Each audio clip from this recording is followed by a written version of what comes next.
Welcome to another Tesifix podcast. You do not want to miss this one, because it is about changing your low-voltage battery all by yourself and saving tons of money. We're diving into the Model Y owner's manual today to uncover the secrets of the 12-volt battery swap.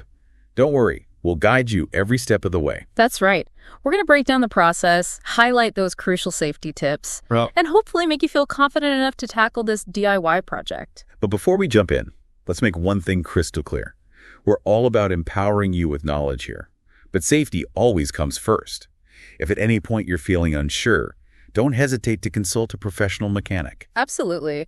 This is a deep dive into the information, but it's not a substitute for proper training or experience. Okay, disclaimer out of the way. Let's get this battery party started. First things first, we need to understand what we're dealing with. This 12-volt battery, it's not the one that makes your Tesla zoom right. Exactly. This is the auxiliary battery, similar to what you'd find in a gas-powered car. It handles things like the lights, the touchscreen, and even waking up the main high-voltage battery. So it's like the little battery that could, keeping all the essential systems running. Pretty much. It's a lead-acid battery, which might seem a bit old school for a Tesla, but there's a good reason for that.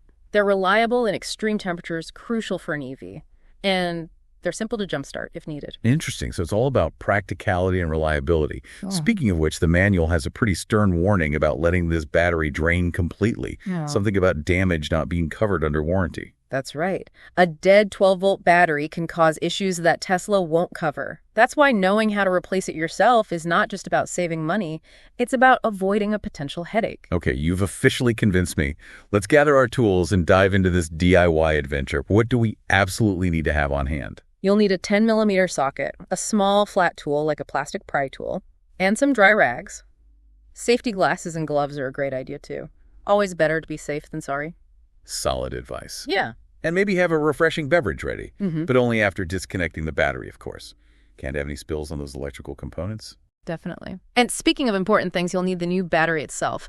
The manual specifically mentions the Atlas BX Hankook 85B24LS 12V45A. You can find it at a Tesla service center. Got it. New battery check. Tools check. Refreshing beverage waiting patiently in the wings check. Now, what about prepping the car itself? Any rituals we need to perform before we go poking around under the hood? The manual has some specific steps to ensure everything is safe and sound before you touch the battery. Lay it on me. First, make sure your car is in park. All windows are down. And the front trunk, also known as the frunk, is open. It's also a good idea to leave a door propped open, just in case you need to access the car and the electronics are off. And of course, disconnect the charge cable. Okay, sounds like you're setting the stage for our battery surgery. Everything nice and accessible, so the battery lives in the frunk, right? What's next? You'll need to remove the underhood apron, which is a protective panel. The manual suggests using a small, non-marring flat tool to loosen the clips, or you can use your fingers. You'll hear those satisfying clicks as they release. Ah, yes, the sweet symphony of properly detached clips. I love those clicks. It's like the car's telling you, you got this. Exactly. Now, the next step might sound a bit fancy, but it's just a matter of removing the HEPA filter. HEPA filter? That sounds more like something out of a high-tech air purifier than a car part. Well, in a Tesla, you get the best of both worlds. The HEPA filter helps keep the cabin air clean and fresh. It's tucked away under the hood, and you'll need to remove it to get to the battery. Makes sense. We wouldn't want to be breathing in any fumes while we're working, would we? So how do we evict this HEPA filter? The manual provides detailed instructions, but it's essentially a matter of removing a few bolts with your 10mm socket and then carefully detaching the filter assembly. Okay, sounds straightforward enough. What's the next step on our battery swapping odyssey? This is a crucial one. Before you even think about disconnecting the battery, you absolutely have to power down the car completely. Power down, you say? As in like a full system shutdown? You got it. You can do this through the touchscreen. Under controls, then safety, then power off. Okay, so we're talking a complete digital detox for the car. Makes sense. We wouldn't want any electrical surprises while we're messing with the battery, would we? Exactly. It's all about safety first. Well, I think we've covered a lot of ground here, wouldn't you say? We've got our tools, our new battery, and the car is prepped and ready for action. I'd say we're in a good spot to take on the battery removal itself. All right, folks, we're about to get into the heart of the operation. Let's pick up next time with the actual battery removal process. Stay tuned. All right, and we're back, ready to tackle the main event, removing that old 12-volt battery. I have to admit, I'm feeling a little bit like a surgeon about to perform a delicate procedure. I like the analogy. And just like a surgeon, we need to be precise and follow the proper steps. The manual really emphasizes safety here, especially when it comes to disconnecting the terminals. Right, because electricity can be a bit, shall we say, shocking if you don't handle it with respect. So talk to me about those terminals. What's the deal with disconnecting the negative one first? It all comes down to preventing those dreaded electrical shorts. Imagine you accidentally touch a metal tool to both the positive and negative terminals while the positive is still connected. You could create a big spark, potentially damaging the car's electronics, or even worse. Okay, I'm getting a vivid picture of why we want to avoid that scenario. So negative terminal first, got it? What's the best way to go about it? Grab your trusty 10mm socket and loosen the nut that's holding the negative terminal clamp. Once it's loose, you can just slide the clamp off the post. It should come off fairly easily. Easy peasy. Then what about the positive terminal? Do we just yank that one off too? Not quite. The manual actually recommends covering the positive terminal with a dry rag after you disconnect the negative one. Again, it's all about preventing any accidental contact that could create a short. Feeling extra safe and cautious over here. Yes. So negative terminal disconnected and positive terminal covered like a precious jewel.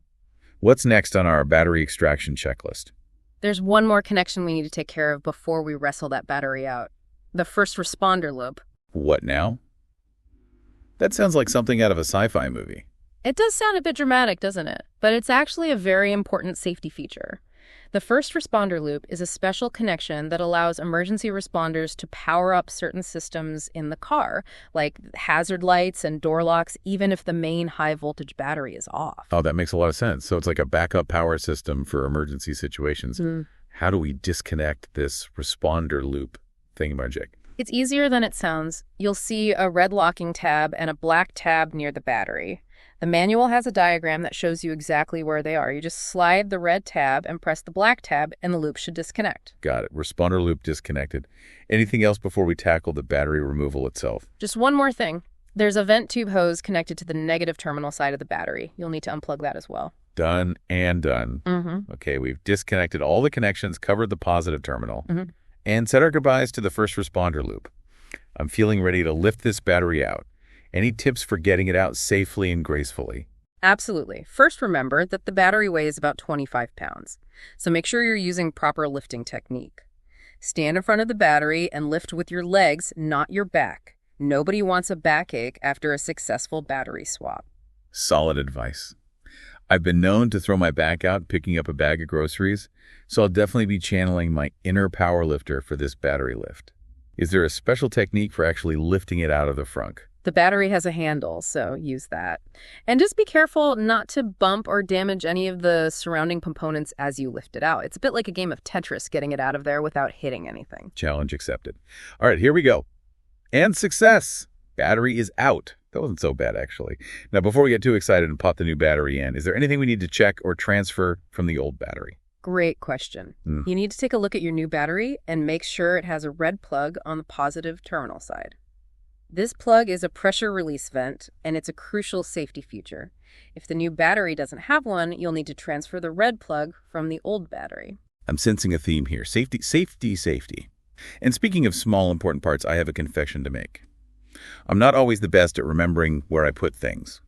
Hopefully our listeners have better organizational skills than I do. But for those who are, shall we say, organizationally challenged, any tips for keeping track of this little red plug? Good point. A small container or even a designated spot on your workbench can work wonders. You don't want that tiny but important part getting lost in the shuffle. Okay, we've got the red plug situation handled. Now can we finally install this shiny new battery and bring our Tesla back to life? We're almost there. Let's move on to the installation process, which is essentially the reverse of what we've just done. But don't worry, we'll guide you through it step by step. Welcome back to the Tesifix podcast for the grand finale of our DIY 12-volt battery swap extravaganza. We've removed the old battery, survived the first responder loop, and even managed to keep track of that tiny red vent plug.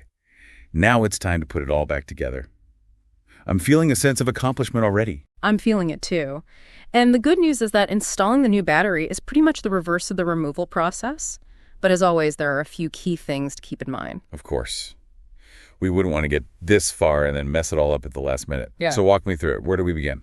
First, carefully lower the new battery into its cozy little home in the frunk, making sure not to bump or scrape anything along the way. Remember, it's a bit like a game of Tetris, fitting it in just right. Once it's in place, secure it with the battery hold-down bracket and tighten the nut. Ah, the trusty hold-down bracket. I remember that from the removal process. And I'm guessing we need to tighten that nut to a specific tightness. Is this where my torque wrench makes a triumphant return? You know it. Yeah. You'll want to use your torque wrench to tighten that nut to 6 nanometer. The manual has all the details, but that's the magic number for this particular nut. 6 nanometer, got it. Duly noted. Now, what about those other connections we meticulously disconnected? The first responder loop, the positive and negative terminals, do those go back on in a particular order? Yes, there's a specific sequence to follow here. It's all about minimizing any risk of electrical shenanigans. First, reconnect the first responder loop, making sure it clicks securely into place. You'll hear that satisfying click just like when you disconnected it. Music to my ears. Yes. Clicks equal confidence in the DIY world. Hmm. Okay, first responder loop is back in action. What's next? Now it's time to reconnect the positive terminal, followed by the negative terminal. Remember reverse order from when we disconnected them. And just like with the hold-down nut, you'll want to use your torque wrench to tighten these nuts to 6 centimeters as well. Positive, then negative, tightened to 6 centimeter. Got it. It's all starting to come back to me now. Oh, and before I forget, we need to reconnect that vent tube hose too, right? Can't leave that little guy dangling. Absolutely. Great catch. It's those little details that can make all the difference. Once that's done, we can move on to reinstalling the HEPA filter and the underhood apron. We're getting close to the finish line. I'm feeling a surge of excitement. It's like we're putting together a puzzle and we're about to see the final picture. Anything tricky about reinstalling the HEPA filter? Not really. Just make sure to align it properly and tighten the bolts to the correct torque. The manual specifies 5 nanometer for the HEPA filter bolts. Remember 5 for the HEPA 6 for the battery connections. Got it. I'm feeling like a torque wrench expert at this point.